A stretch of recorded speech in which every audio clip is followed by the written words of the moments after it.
Really going to be voted on this week. They're looking to get in and get out and try to get the budget done. Isn't this kind of adding Well, to I the think, mess? you know, let's not be pessimistic here. Let's be optimistic. You know, let's have faith. You know, I believe in being, you know, optimistic about everything. But isn't it And so, realistic? you know, you want to be realistic. Look at what we've done over the last year plus since I've been governor. We've been accomplished many great reforms, and I look forward to voting or signing some of those that were voted on this past week or two.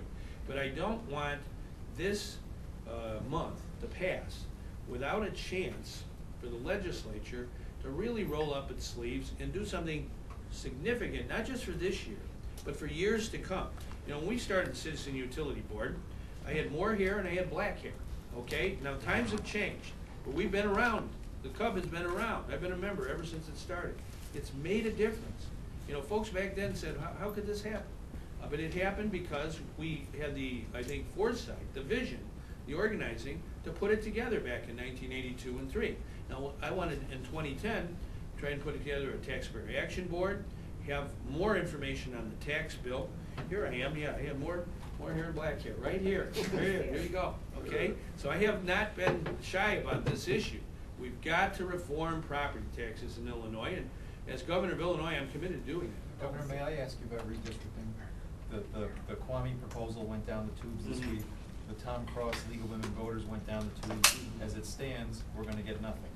Do you anticipate any change in that? And I'd like to point out that when Cub passed, I had black hair. No. Yeah. No. Well, there's a provision in the Illinois Constitution dealing with this issue of redistricting. Historically, it's been an opportunity for politicians of both parties to play politics. Now, I led a referendum drive 30 years ago to reduce the size of the Illinois House and change the way the districts are done, how members are elected. And I always felt that the cutback amendment, some of its promise was reduced because of politics in redistricting. So if I'm governor, we're not going to have that. We're going to have fair districts. We're going to have districts that are fair to racial minorities and to citizens of every part of our state. Because I'm not going to go along with these political things. And so I think that's the best way to protect the public. Too often, redistricting has been an exercise to protect the incumbents. They get to pick their own voters.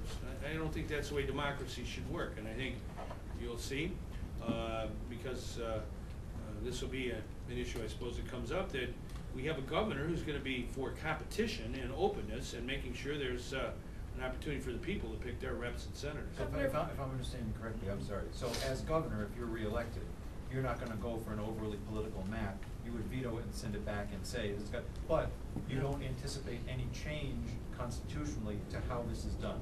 Yeah, the governor has a role under our current constitution, and it was adopted by the voters in 1970. The voters adopted it by referendum, ratified the Constitution. It's set up to try to avoid highly partisan rolls of the dice. And I think we need to get away from the partisanship and get to fair districts, fair to all, and but no competition. Constitutional amendment coming. No, there won't be, because the last state act is today, and there'll be one constitutional amendment on the ballot this year in Illinois. It's a very important one, and I'm going to be all out for it, and that's the recall amendment. And I think the voters will have a chance to vote for something really big in our Constitution. First time in the history of Illinois we'll have a chance to vote for recall, and I think it'll make a big difference. Governor, in looking at, I guess the most tangible taxpayer relief that we see here is the extended 7% solution. But in looking at that, you know, this extension expires in a year, whereas, you know, if your surcharge gets passed for education, that's going to be, you know, around for the foreseeable future. How do you, I guess, balance these two, you know? Well, right now we have to deal with an emergency in property taxes. There's no question about it. It's a big problem because the assessment process is not keeping up with the real estate market, where the market has gone down for many people. They've lost their homes or they're in foreclosure, and lo and behold, they get a higher property tax bill. You know, there's something amiss with that. So we have to act on an emergency basis. I think the Taxpayer Action Board idea, if we can get that done, will make a big difference, not only in the short run, but the long run.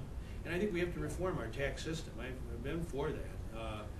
think if I'm elected, we will have fundamental reform in the tax system of Illinois. Lower property taxes is one of my #1 objectives. So why are you waiting until re-election to, try to move something forward on that? Why not make this, year-long extension more Well, I permanent? think if you look at our proposal, one deals with relief, another one deals with helping taxpayers appeal their assessments, and the third one is a structural change that gives taxpayers more voice in the whole process, the Taxpayer Action Board. So I think those three go together for right now. I got a lot more ideas, and you'll hear about them over the next months, but I think we have to be focused this month in order to get some reforms that are vitally needed. There'll be more to come. Time for No, one more. why introduce this now? If you believe in it so much, why not earlier the session so people could work for it, through it? Because, I mean, this seems like a campaign pop. Oh, it is not a campaign fund. This is something I've been doing all my life, political life, public life. Perhaps you haven't read this book. Maybe you should. Yeah, you'll learn a lot. Not my language, Yeah, no. so property taxes and reform of the property tax system is in my DNA. But to bring this okay? up in the last week of session, I mean, it just seems strange. All I know is, look at the outcome, okay? If we can get some fundamental reforms adopted this month, that's a good outcome. That's all I focus on, outcomes. We got a job recovery bill. People said it couldn't be done. They tried for 10 years to pass it. I was governor 10 weeks, we got it done. Same way with the public pension reform. A lot of people were wringing their hands saying this will never happen, and we got it done in 12 hours. There's always the right time to do the right thing, and this is the right time to get property tax reform and relief this month. You want to summon the energy and the voices of the people of Illinois who pay property taxes, who are tired of an unfair system. We need to band together, just like we did with Cub, and pass it. Are you So not when buying the the right- idea that May 7th is the end of session? I don't know when the legislature will finish, but I will be with them to the end, and we will work together. I think there's some very good bills that have passed so far this year that are good bills, that are going to help our state. And I commend the legislature for doing that.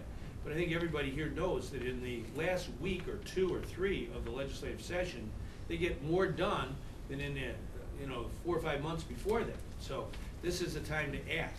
And I want to make sure we have a robust agenda. I'm not only interested in property tax reform, but you'll be hearing more about jobs this week, more about health insurance reform, and a lot of other things. Because this is the time when the legislature's going at full tilt that we have to get as many reforms adopted for the people as possible. So do you expect to have a budget to sign at the end of this week, or do you think it's going to take longer? Well, we have to have a good budget. We're not just going to have any old budget. So we're working on that every day. That's part of the process. But I don't want to miss the boat on a lot of these other very important subjects that need attention. And if we can get it all done this month, the people of Illinois, I think, will be better off. Okay, thank you, everyone. Okay, thank you.